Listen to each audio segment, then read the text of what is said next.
अस्सलाम वालेकुम फ्रेंड्स। तो कैसे हैं आप सब? उम्मीद करता हूँ सब ठीक होंगे। तो आज मैं आपको सिखाऊंगा इंग्लिश टेंसेस। तो मैं आपको वादा करता हूँ आप सीखेंगे ना आप सीखेंगे बल्कि आप दूसरों को भी सिखाएंगे। तो आज आपको रटने की ज़रूरत नहीं, मैं आपको बहुत ही सिंपल तरीके से ये टेंसेस समझाऊंगा। आज मैं इस वीडियो में सिर्फ टेंसेस का आपको मेन ओवरव्यू दूंगा, ठीक है। तो बाकी जो वीडियो होंगी वो मैं आपको नेक्स्ट वीडियो में डिटेल के साथ बाकी जो टेंसेस हैं वो समझाऊंगा। चलो देखते हैं टेंसेस का मेन आइडिया। चलो हम देखते हैं टेंसेस का मेन आइडिया लेते हैं। अगर आप ये टेंसेस सीख लेते हैं तो आपको 70 to 80% इंग्लिश आ जाती है।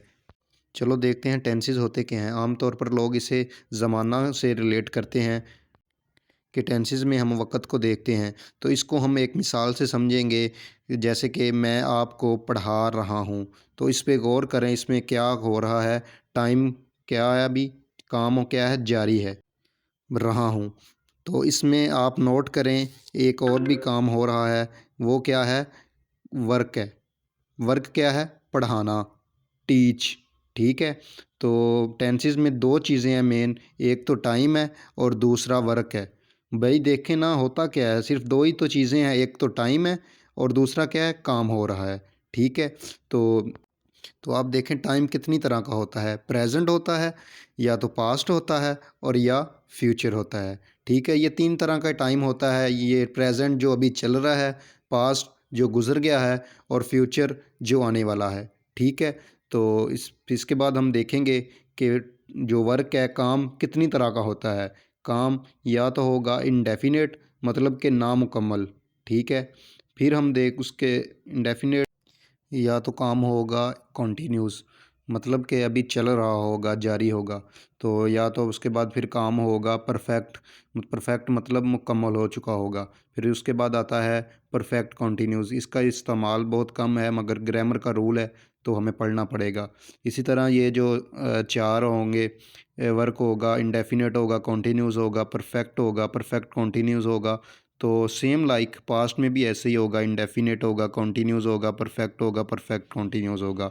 तो इसी तरह फ्यूचर में भी से सिमिलरली ऐसा ही होगा, ठीक है। और इसी तरह ये 12 टेंसेस बनते हैं। तो तो ज़रा आप गौर से समझिए टेंसेस में क्या दो चीज़ें हैं। एक, या तो उसमें टाइम बताया जाता है कि किस वक्त में काम हो रहा है, और काम को बताया जाता है कि कितना हो गया है, मुकम्मल है, नामुकम्मल है, परफेक्ट है या परफेक्ट कॉन्टीन्यूस है।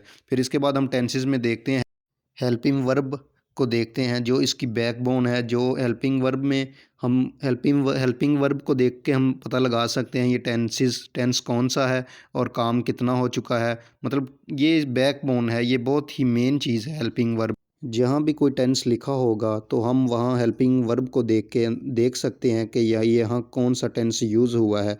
बगैर उसकी हिंदी को देखे हम हेल्पिंग वर्ब से कहाँ भी कहीं भी कोई भी टेंस लिखा होगा तो हम हेल्पिंग वर्ब से अंदाज़ा लगा सकते हैं कि कौन सा यहाँ टेंस यूज़ हुआ है। तो हम प्रेजेंट में हेल्पिंग वर्ब है वो यूज़ होगी डू और डज़, और इसके साथ ही होगी इज़, एम, आर, और प्रेजेंट में हैज़ और हैव भी यूज़ होगा। तो इसी तरह पास्ट में गुज़रे हुए ज़माने में जो हेल्पिंग वर्ब यूज़ होगा वो डिड होगा।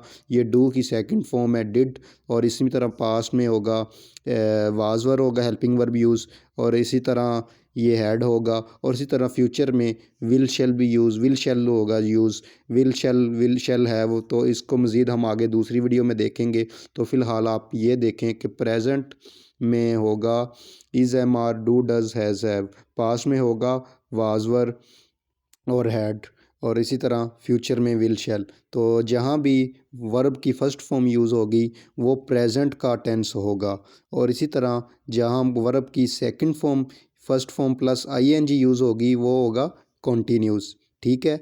और इसी तरह जहाँ वर्ब की थर्ड फॉर्म यूज़ होगी तो वो होगा टेंस परफेक्ट होगा, मतलब काम मुकम्मल हो चुका होगा। तो इस तरह आपने हेल्पिंग वर्ब और ये वर्ब का जो यूज़ है बहुत ही अच्छे तरीके से ज़हन में रखना है, ठीक है। अगर ये रटने की ज़रूरत नहीं, ये बिल्कुल ही सिंपल है। आपने देखना है टाइम कौन सा है और काम है जो वो कौन सा चल रहा है, मुकम्मल है, कॉन्टीन्यूज़ है, परफेक्ट कॉन्टीन्यूज़ है, ठीक है।